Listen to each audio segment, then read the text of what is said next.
So guidelines for pricing and proposals, one way of getting rid of tire kickers is to get them to fill out a form. Yeah, and I call it a smart form because there's plenty of average forms. I'm a little bit of a geek with forms. I wrote a very unpopular blog post that nobody's read called Fun with Forms.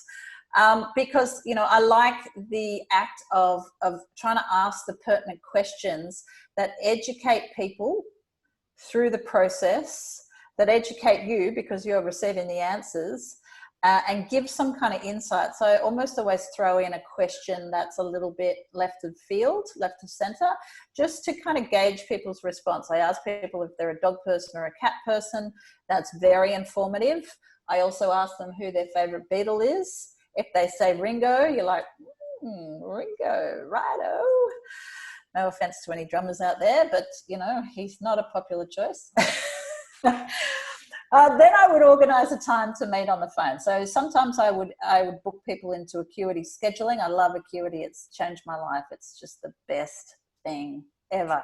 Calendly is another one. I know Dubsado, if anybody's using Dubsado, has a scheduling tool.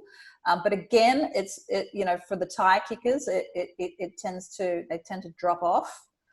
Now, on the phone call, I'd be asking further smart questions because great salespeople really are great listeners. I think there's a lot of misconceptions about sales because we've all had bad experiences, right? We've all had experiences with salespeople who were rubbish, where we have buyer's remorse and we just can't, you know, we walk out going, "Ugh, I need a shower." It's revolting. Great salespeople are people. They're social. They're naturally interested in other people. And they're excellent at asking questions and listening. They are curious about other people. Now, in the proposal, I'm not a fan of those massive, long proposals. You might be, that's fine. You know, I'm not going to tell you to change what you're doing, but in my world, in my experience, people just kind of look at the top and they look at the bottom. They kind of skim the rest. They want to get the figure. But right at the top, in the very opening part, dear whatever and ever, or it might say quote. I did a quote this morning, incidentally.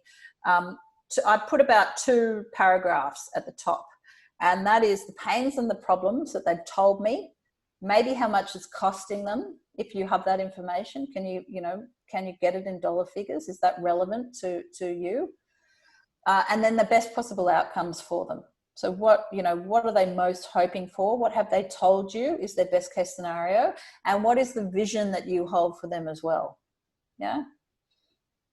And then if it's going to take a significant investigation to adequately quote for what they need, you need to charge for this. Yeah, because I know a lot of, you know, depending on the nature of your business, I've got clients who are consultants and what they do is pretty abstract. They struggle to explain it even to me as their business coach.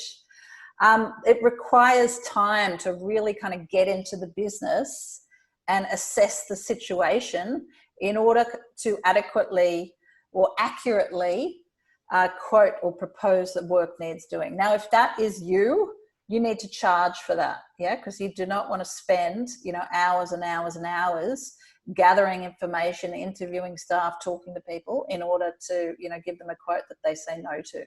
Yeah, that's valuable time. Now, hopefully you know this already. Hopefully this is not news, but and if you've heard it before and you're not doing it, maybe this is the final